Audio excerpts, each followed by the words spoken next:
You want to support Roland Martin Unfiltered? Be sure to join our Bring the Funk fan club. Every dollar that you give to us supports our daily digital show. There's only one daily digital show out here that keeps it black and keep it real as Roland Martin Unfiltered. Support the Roland Martin Unfiltered daily digital show by going to RolandMartinUnfiltered.com. You can make this possible. Talk about this drama out of Chicago, where Chicago Mayor Lori Lightfoot is being heavily criticized for refusing to do one-on-one interviews with journalists who are not people of color. She took to Twitter to defend her decision. She said, quote, "I ran to break up the status quo that was failing so many. That isn't just in City Hall. It's a shame that in 2021, the City Hall press corps is overwhelmingly white in a city where more than half of the city identifies as Black, Latino, AAPI, or Native American. Diversity and inclusion is imperative across all institutions, including media. In order to progress, we must change."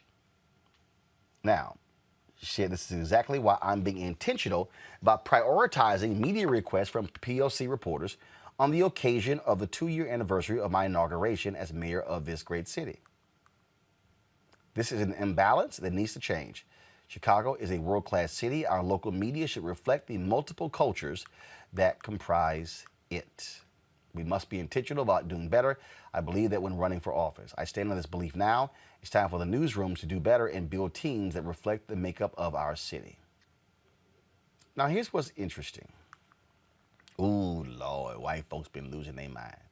I mean, they've been losing their mind, upset. What's wrong? Oh, my God, she's racist. This, oh, my God, what are you doing? I mean, they have really been acting a fool, a plumb fool.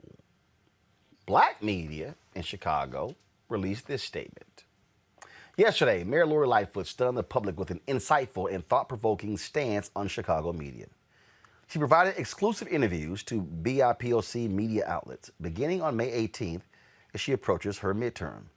In doing so, the mayor shined a spotlight on Chicago's press, stating that white males dominate many of the major newsrooms, which are absent of women and people of color, including at City Hall, where there are 0 women of color assigned to the City Hall beat.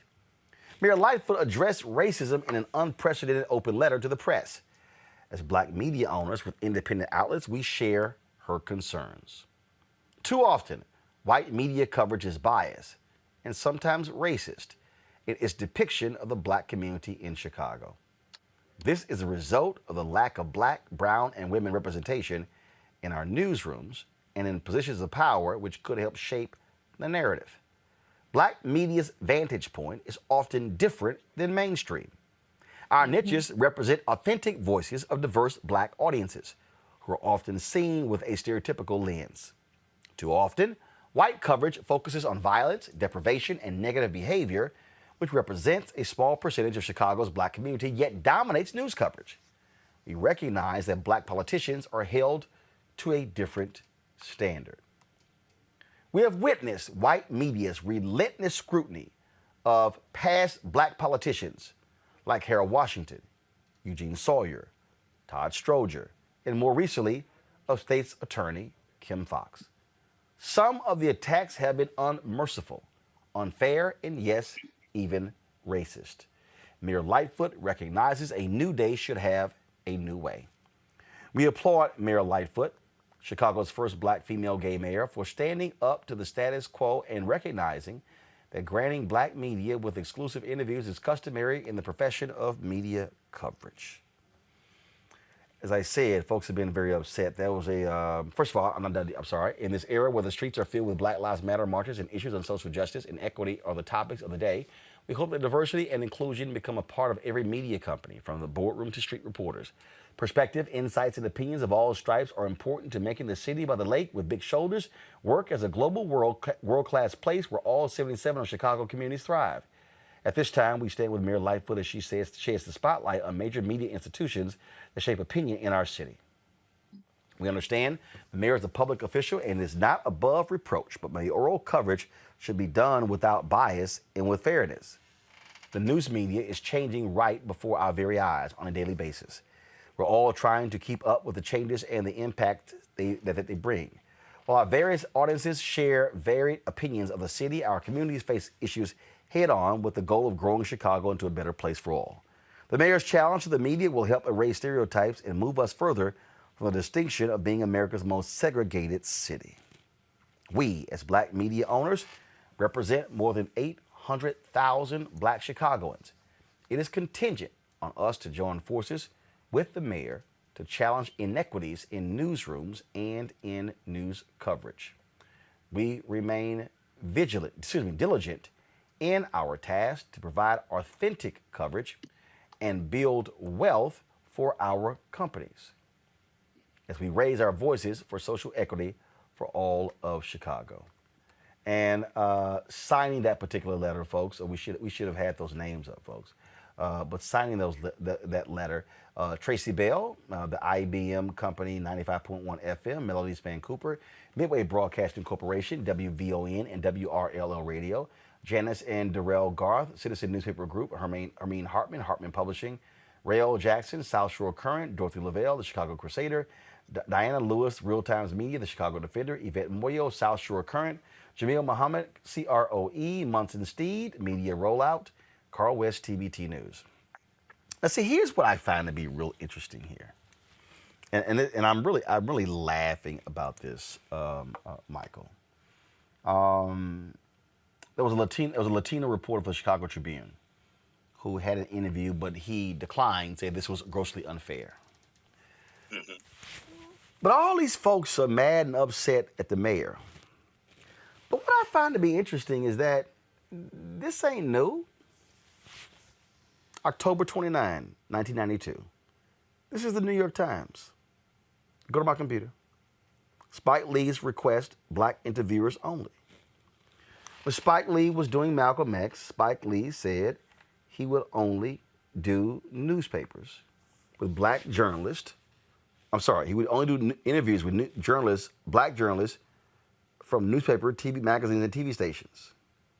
Now, you see right here, Mr. Lee's request was rejected yesterday by the Los Angeles Times, but met with approval by Premier Magazine and some other journals. Warner Brothers, which is producing Malcolm X, emphasized that it supported the often provocative Mr. Lee and insisted that he had not set down a rigid rule barring whites from interviewing him about the movie. This is what he said. I'm doing what every other person in Hollywood does. They dictate who they want to do interviews with. Tom Cruise, Robert Redford, whoever. People throw their weight around. Well, I get many requests for interviews, and I would like for African Americans to interview me. The reason, folks, I find this to be interesting. Because, Michael, people are trashing Mayor Lightfoot. Well, how dare you? But they're not trashing the racism she's talking about. Exactly. See, she is speaking about the racial inequities in Chicago. I worked there 6 years. Y'all, the racism is real. Mm-hmm. So you mad at the person who calls out racism. Right.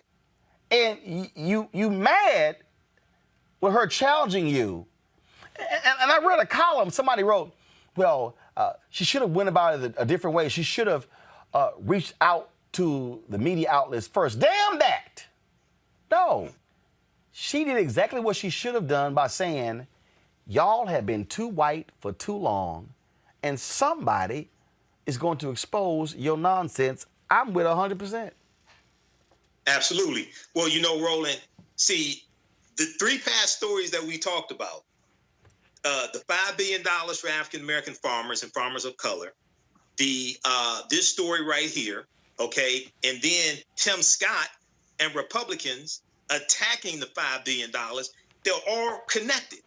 When you call out the racism and then you try to address it and put policies or remedies in place to address the racism, you have people like Tim Scott or Lindsey Graham who call the remedy racism and ignore the past 100 years of discrimination and racism against, for instance, African-American farmers.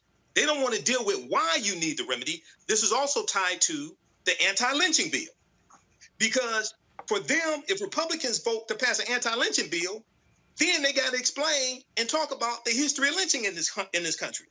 The only reason why you need an anti-lynching bill is because of white people lynching African Americans. That's it. Now you got to deal with that history.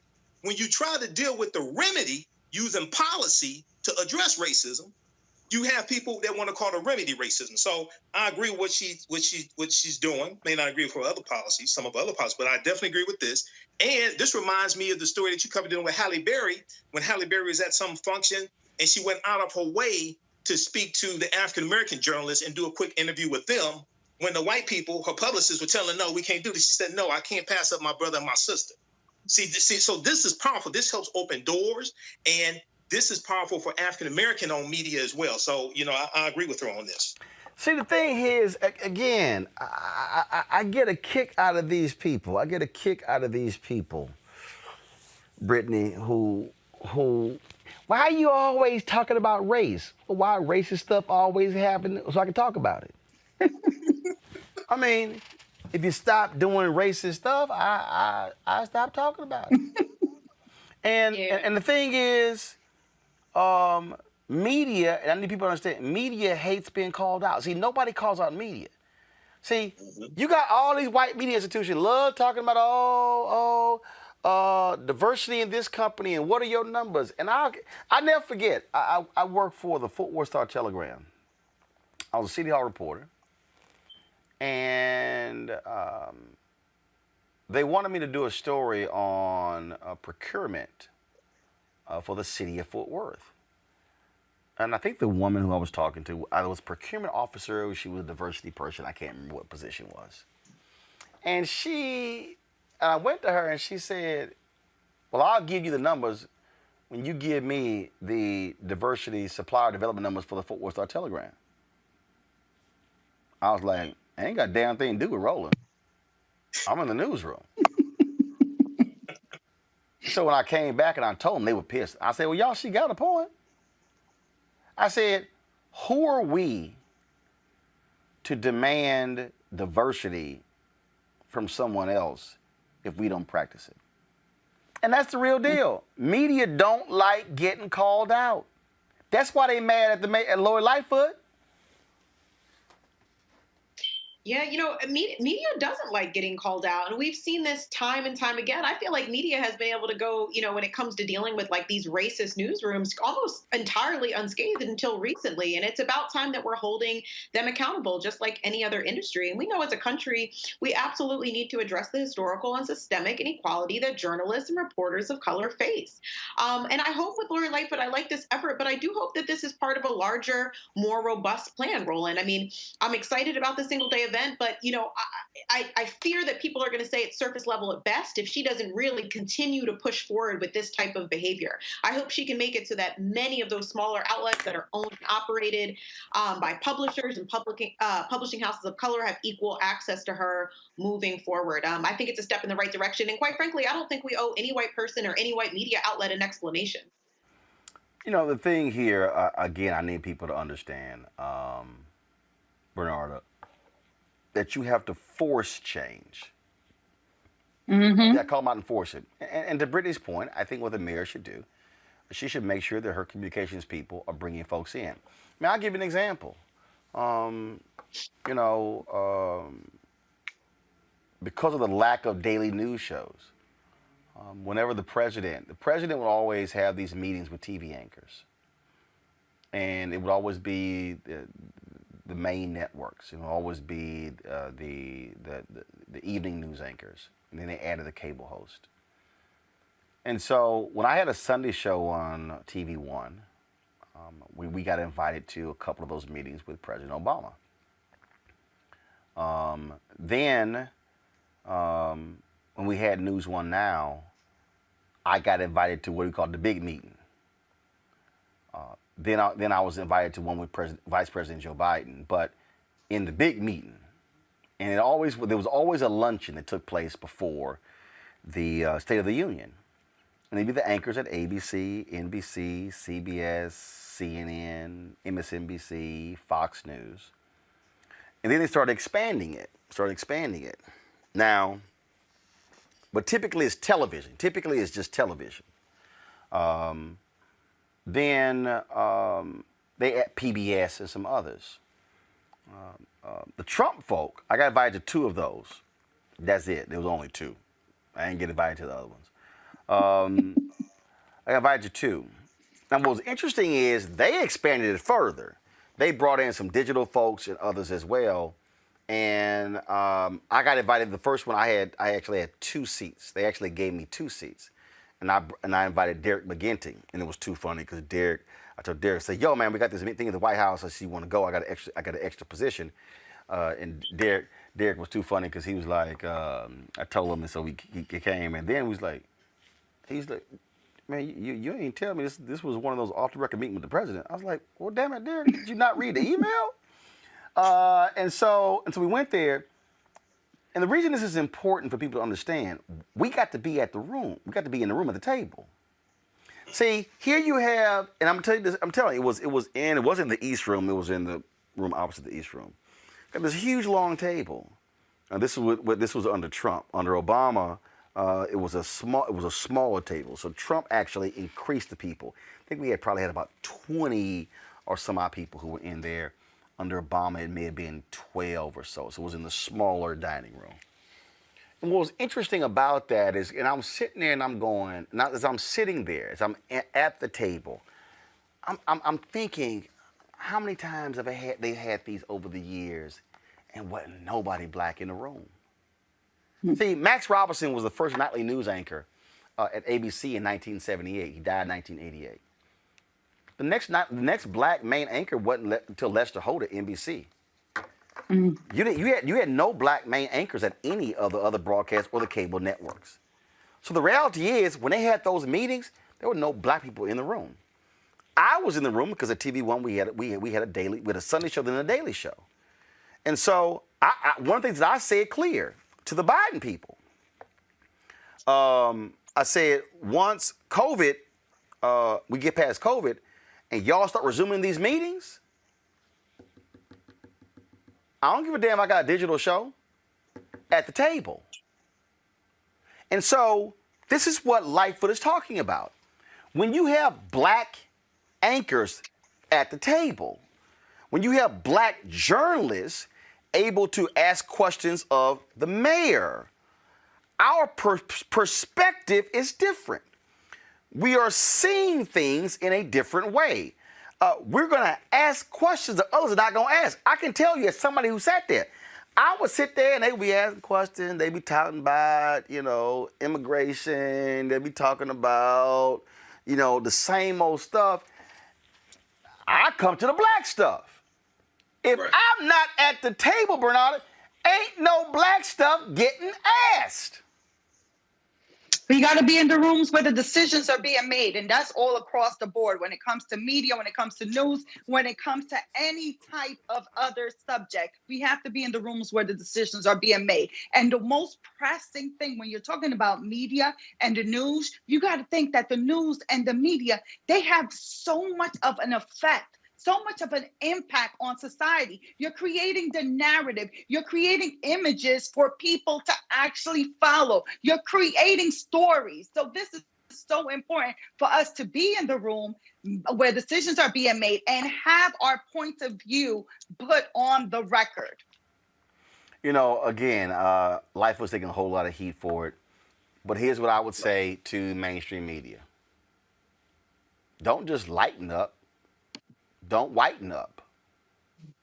Y'all need to sit here and get some color.